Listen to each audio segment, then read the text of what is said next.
जब भी हम इतिहास की सबसे बड़ी क्रांतियों या बड़े बदलावों के बारे में सोचते हैं तो अक्सर हमारे मन में एक ही तरह की छवि उभर कर आती है ना? हाँ बिल्कुल। युद्ध का मैदान, हथियारों का शोर, आक्रामकता और रक्तपात। सही कहा। मतलब ऐसा लगता है जैसे किसी भी व्यवस्था को बदलने के लिए एक हिंसक टकराव का होना तो एकदम अनिवार्य है। जाहिर सी बात है, क्योंकि कहानियों और फिल्मों में भी तो यही दिखाया जाता है। एक नायक आता है, अपनी ताकत और हथियारों के बल पर विरोधियों को हराता है और बस उसके बाद ही शांति स्थापित होती है। बिल्कुल। लेकिन जरा सोचिए, क्या हो अगर 1000 हथियारबंद लोगों की पूरी सेना और एक आग उगलने वाले बेहद हिंसक नागराज को केवल पूर्ण शांति, एक मुस्कान और कुछ तर्कों से हरा दिया जाए। सुनने में थोड़ा अजीब लगता है ना, पर ऐसा हुआ था। हाँ, और इसीलिए आज के इस गहन विश्लेषण में हम काश्यप भाइयों की महादीक्षा नामक एक ऐसा ही प्राचीन वृत्तांत के पन्ने को पलटने जा रहे हैं। ये एक ऐसी चर्चा है जो शक्ति और क्रांति की हमारी पूरी धारणा को ही बदल कर रख देती है। शांति का संदेश हर घर में पहुंचे, धर्मवाणी रेडियो आपकी आध्यात्मिक साथी।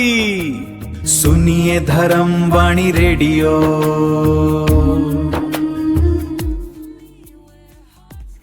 मतलब वास्तविक नैतिकता का पूरी तरह से अभाव था। बिल्कुल, उनका सारा ध्यान केवल बाहरी आडंबरों, अपनी सत्ता को बनाए रखने और समाज में एक पूजनीय स्थान प्राप्त करने पर था।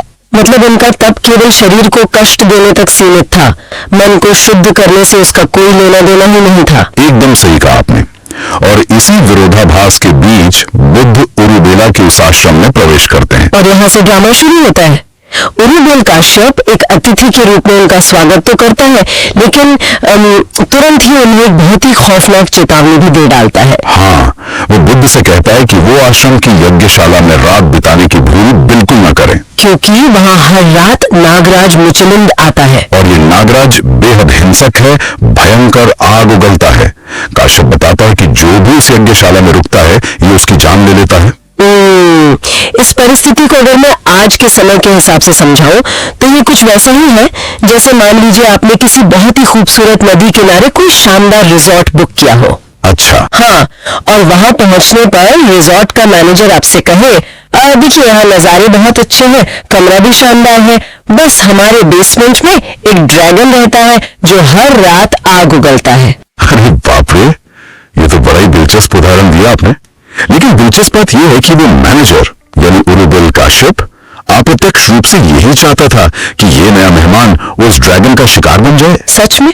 मतलब वो जानबूझकर उन्हें डरा रहा था? हाँ, काश्यप का बुद्ध को वो चेतावनी देना केवल उनकी सुरक्षा की चिंता नहीं थी, ये उसकी अपनी गहरी असुरक्षा का प्रकटीकरण था। असुरक्षा कैसी? देखिए, काश्यप खुद को एक महान तपस्वी मानता था, लेकिन उसका अपनी सत्ता और भौतिक सुखों से गहरा लगाव था। जब उसके सामने बुद्ध जैसा व्यक्ति आता है जो सच में पूर्ण वैराग्य में है, तो काश्यप को अपने ही तपोबल पर खतरा महसूस होने लगता है। अच्छा, और ये असुरक्षा तब और स्पष्ट हो जाती है जब बुद्ध उस नागराज से डरने के बजाय उसी यज्ञशाला में रुकने की जिद करते हैं। बिल्कुल, बुद्ध तो कहते हैं कि शायद उनके वहां रुकने से नागराज के मन में कुछ सद्बुद्धि आ जाए। और बुद्ध की इस निडरता से काश्यप चिढ़ जाता है। वो अपने शिष्यों को आदेश देता है कि इस अतिथि को खूब मिर्च मसाले वाला भारी भोजन दो और सोने के लिए एकदम नर्म गद्दा दो। काश्यप की मंशा ये थी कि वो बुद्ध को भौतिक सुखों का लालच देकर उनके वैराग्य को तोड़ सके। लेकिन बुद्ध स्पष्ट कर देते हैं कि वो इन सांसारिक सुखों से पूरी तरह मुक्त है। वो दिन में एक ही बार साधारण खाना खाते हैं और जमीन पर ही सोते हैं।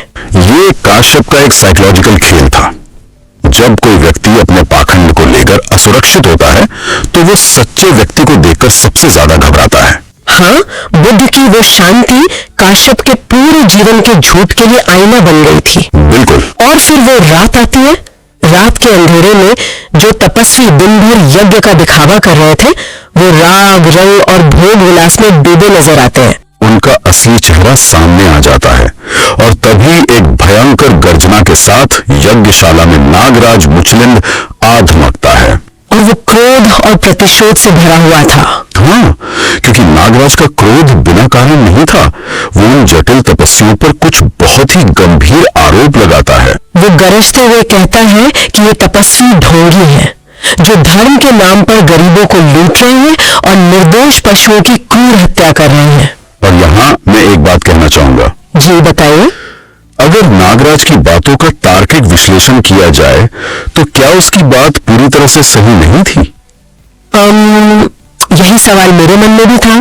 वो तपस्वी वाकई पाखंडी थे और पशुओं की बलि दे रहे थे, तो क्या नागराज एक प्रकार की हिंसक न्याय या कहे तो वायलेंट जस्टिस का प्रतिनिधित्व नहीं कर रहा था? बिल्कुल कर रहा था।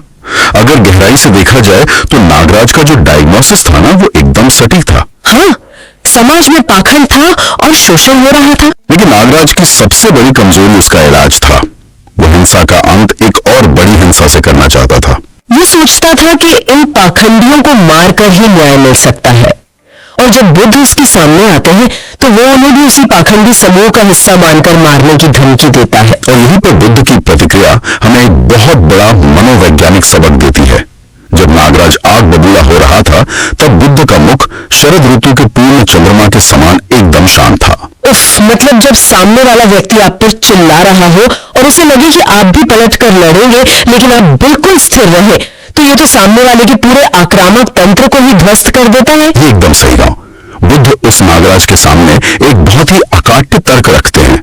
वो समझाते हैं कि पशु हत्या और मानव हत्या दोनों ही पाप हैं। मतलब एक पाप को धोने के लिए दूसरे पाप का सहारा नहीं लिया जा सकता। हाँ, और बुद्ध कहते हैं कि किसी भी पाप का मूल कारण व्यक्ति नहीं बल्कि उसका अज्ञान या मोह होता है।